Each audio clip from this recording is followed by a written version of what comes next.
It's 7:36 West African time. This is Daybreak. Thanks for staying with us.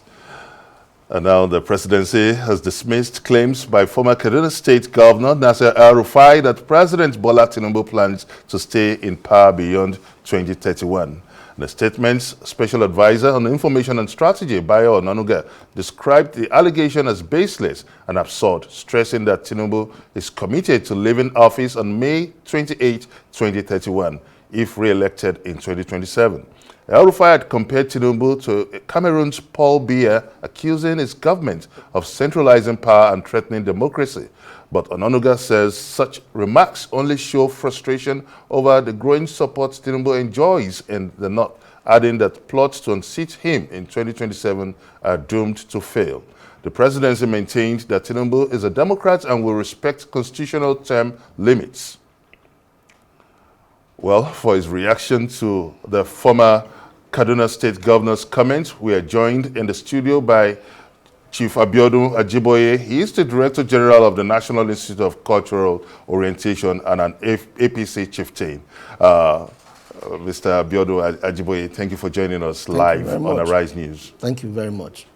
Okay, so now let's quickly go into the heart of the story. It seems that Malam El-Rufai's comment is sending shivers the spine of the APC and the federal governments. Looking at his claims, he categorically described the president as a pretentious Democrat having a lifetime ambition. How would you react to that? Well, we now have some bandits in the opposition who believes at any point in time he can just come up with unsubstantiated, claims and just say whatever he likes to get traction, to get attention, to drive his hatred for the person of Mr. President home. And, we cannot continue to run a nation where there is no sincerity of purpose. And for as long as we behave this way, we're not different from the motor park touts that, otherwise you sit in the comfort of your home, open your mouth and say whatever you like in the name of opposition, in the name of, so it beats me. I really cannot understand. What has President Bola Tinubu done to demonstrate that he likes to have a third term or he wants to remain in power perpetually? There's no indication of that. This was a man who, half or even most of his political life was fighting for democracy when the military was, sitting tight. Where was El-Rufai at those times? And Malam El-Rufai described the Nadeko stunts as fake. And we also saw a close ally of President Bola Tinubu, former Governor Fayemi, who also said that during the subsidy protest that they were just deceiving Nigeria, that it was all politics. So when you juxtapose this together and what Atiku Abubakar also said, so when you read some of these comments, where some people are alleging that there's a lot of state capture going on in the country regarding what's happening in Rivers State, how would you react to these statements? I want to believe Fayemi was quoted out of context. Because Fayemi ran the Radio Kudrat. So Fayemi knew what he went through during the Nadeko days. So Fayemi could not have said that. And if anybody believes he said that, I would like to actually see an evidence that he said that. One. Two, with respect to El-Rufai, it's about time we started to consider his mental health. I have every reason to believe that there's a little bit of challenge with respect to his mental health. Mr. Ajiboye.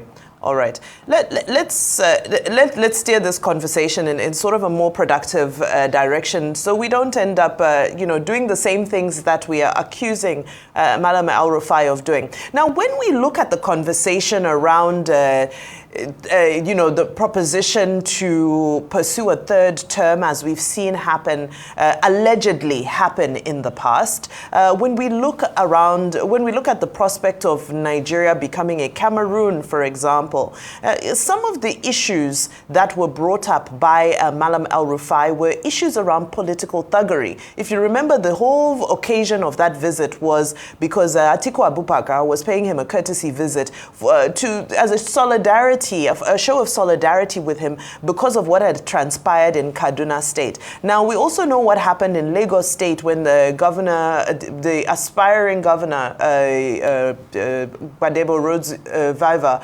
was decamping from Labour Party to ADC. There was also rancor around that. So now the ADC is saying that APC is creating a political climate that is defined by thuggery against opposition parties. What do you say to these allegations?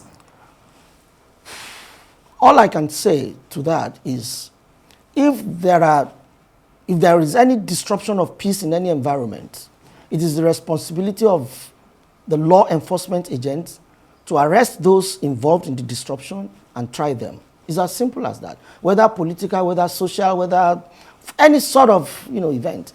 You see, the question of somebody seeking a third time or perpetuating himself in power is not measured by some flimsy indications, such as the kind of thing that happened in Lagos with the ADC meeting, or the kind of thing that happened in Kaduna with the ADC.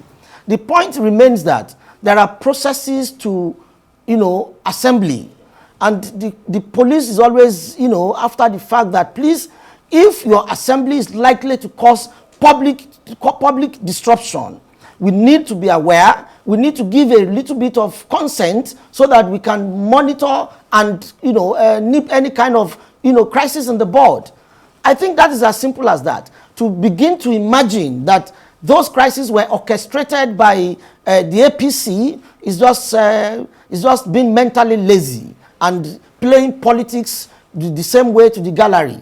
I wouldn't want to believe that the APC will have that. So is it impossible? Are you saying that it's impossible that I am not in a position to tell you that APC, I am not in a position to tell you that it is possible when I was not part of it, and there is no indication that can make me to infer that the APC was involved in that kind of crisis. If you have any evidence in that regard or to that effect, please avail me those evidence so that I can flow with you in your thoughts. Okay. Now you questioned the integrity of Malam El-Rufai, because I don't want to re-echo the exact words you used. But when we consider his political pedigree, he was the former FCT minister under President Obasanjo, and was also a two-term governor of Kaduna State, and also very fundamentally, he was a close ally of President Tinubu during his campaign to the 2023 elections.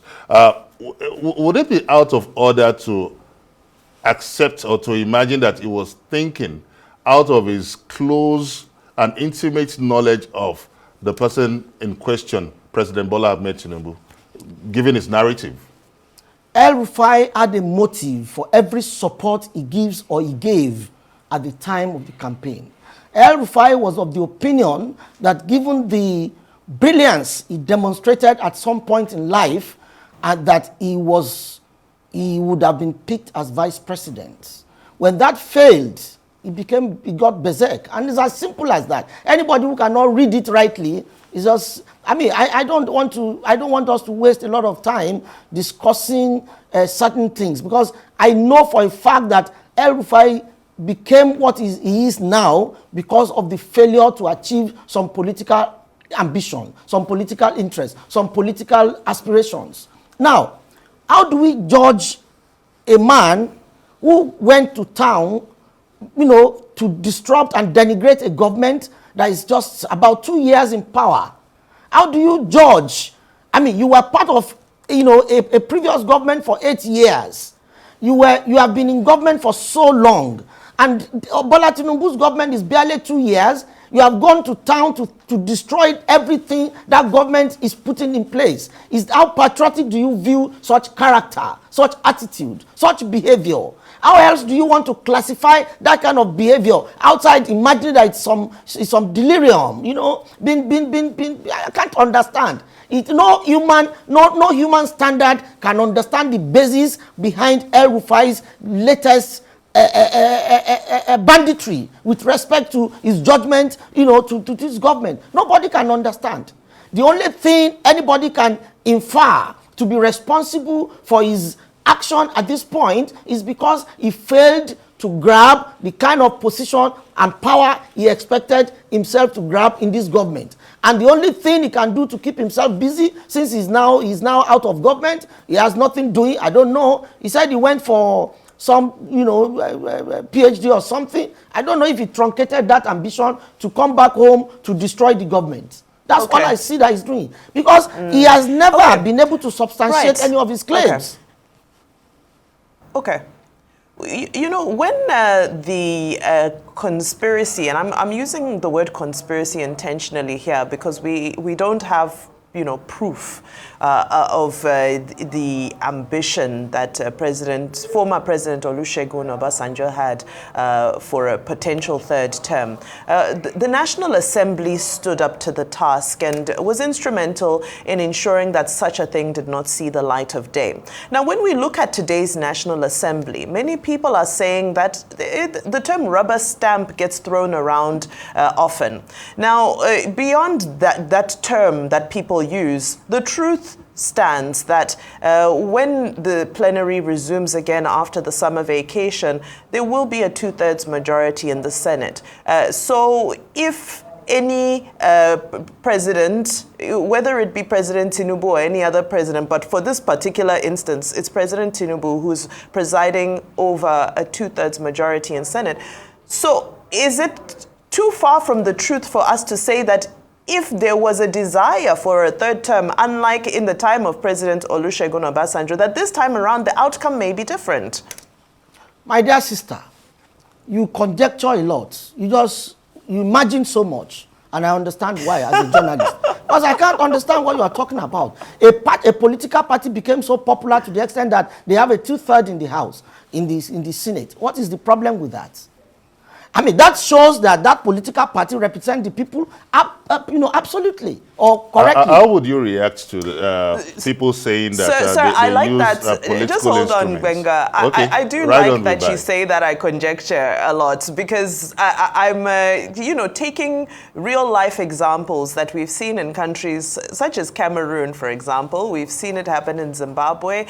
We've seen it in various other countries where 2/3 majority was then used to drive a constitutional amendment that changed term limits. Uganda as well is an example. There are multiple examples across Africa. So my imagination has taken me around the African continent for real life examples in history. And I'm just saying, what stops this from replicating in Nigeria? My dear sister, I don't know how old you are, but if you are old enough to understand Nigeria, you know that Nigeria is not in the class of those kind of political misdemeanor or misbehavior.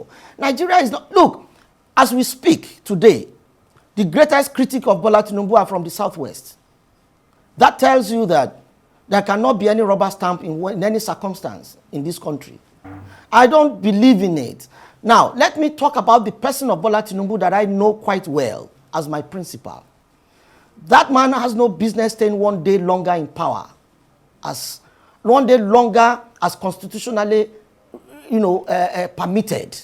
And what business will he have staying, so perpetuating himself in power? Chief Ajiboye, I want you to clarify. Are you saying that President Tinubu will not stay one day longer beyond 2031, or one day longer beyond what is being constitutionally permitted? What is constitutionally permitted is 2 terms.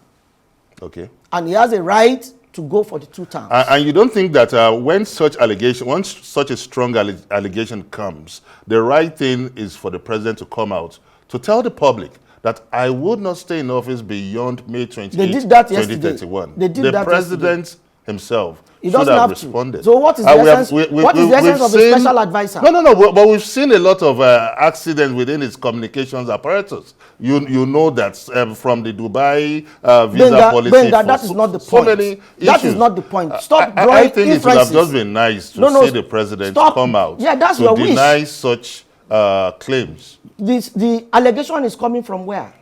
It's coming from a machine that is an itinerant disruptor of... have you forgotten the kind of pedigree El-Rufai has? El-Rufai speaks and the president should come out to debunk El-Rufai's allegation. El-Rufai's allegations are born out of bitterness, hatred. So why would the president spend quality time he should spend building the country to come and refute an allegation from And you don't think that would add to the It's a nation's complete waste of electoral time. and democratic integrity? No, the special advisor had spoken. The special advisor had spoken, and he had spoken with the authority of the president. If that is not enough, I don't know what you intend to achieve. No, but I was just asking this question No, because no, of it's the not antecedents. It's The not necessary. antecedents of communication breakdown in the president's I don't know. communication I don't link. know why you decide to harp on communication breakdown as if that has never happened in Arise TV. You are dragging Arise News into No, this I'm issue. not. I'm saying that I am a Okay, communication expert, and I'm saying that okay, in any gentlemen, communication let's apparatus, let's there is get bound to back be a to the misstep issues at one at point hand or the here. other. That's Okay. the point I'm making. All right. So if it happens, and that point if is it duly can happen noted. here, Thank you for then that, you Chief need to- Ajiboye. Thank you. Okay, right. So let's move forward. How do we deepen our democracy? In the States, we've contextualized the allegations, and of course you have debunked them, and you stand by this administration, and you have every right to do so. Now, the question is that we have increasing number of dissenting voices from the opposition, and I'm glad that you're also with the Institute on Cultural Orientation, because we continue to see this pattern where our politics is toxic, and it's about insulting people as opposed to us debating on issues. As the DG of the Institute of Cultural Orientation, how do we come back? How do we bring ourselves back to a place where discourse is around issues of governance that will move the nation forward, and not this back and forth abusing? I abuse you, you abuse me, my Benz is bigger than yours. It doesn't affect Nigeria. My dear sister, How do we that makes a repair? whole lot of sense. What you have said makes a whole lot of sense. But I'll tell you, that's what we call political culture. Political culture is characterized by some diatribe, some jabs here and there. But again, the excessive practice of or demonstration of such culture makes the whole thing appear like we're destroying the future of our country. I agree with you. And in fairness to, insult is not part of the culture of our people, Nigerian people. However, if we were to run Nigeria the way Nigeria was run culturally before, say about 1,000 years ago, look at the Oyomesis and the administrative system, we won't go back to that. So we imbibed democracy, and we need to live by the tenets of democracy. Everywhere in the world, democracy, they throw chairs, they throw tables. In America today, there are quite a lot of such happening in the legislative chambers of the American government. So the only thing I can say is the excessive character of a personage like El-Rufai saying things he doesn't mean just to bring down a government is what worries me. If you allege that President Bola Tinubu intends to perpetuate himself in power, then you need to give us a little bit of insight into what is going on in your head to make you infer such grave allegation. As far as I'm concerned, this is a man, the president is bothered about how to make this nation great. The nation was in rubble and was in a big mess because, and the man says, let's go back to the drawing boards, see how we can straighten all the curve and bent edges and make this nation a great nation. He started with reforms, as painful as they are. He kept apologizing to people, please bear this pain, it will yield results. It has started yielding results from the indices we have seen from our GDP, our meeting our OPEC quota on oil and all of that. So I think we need to encourage him to deliver. If he does well, as he's doing now, it will be better for the government that is coming to take over to continue. Then we are coasting towards a great nation. Chief Ajiboye, DG, National Institute of Cultural Orientation. I think you've made your point loud and clear, and I believe that there's some things that you've also taken up from this conversation, and that's all. Thank you so much for making yourself available for this discussion on the state of the nation, and that's all we have time for here on Daybreak. It's goodbye from me, Benga Ashiru. Thank you very much. Absolutely, and that's all we have time for. What an eventful program we've had today. A lot of takeaways. I hope you take your notes from there, Benga. Keep it here on Arise News. The morning show is next. I'm Vambai Mutini Rekweyong. Goodbye.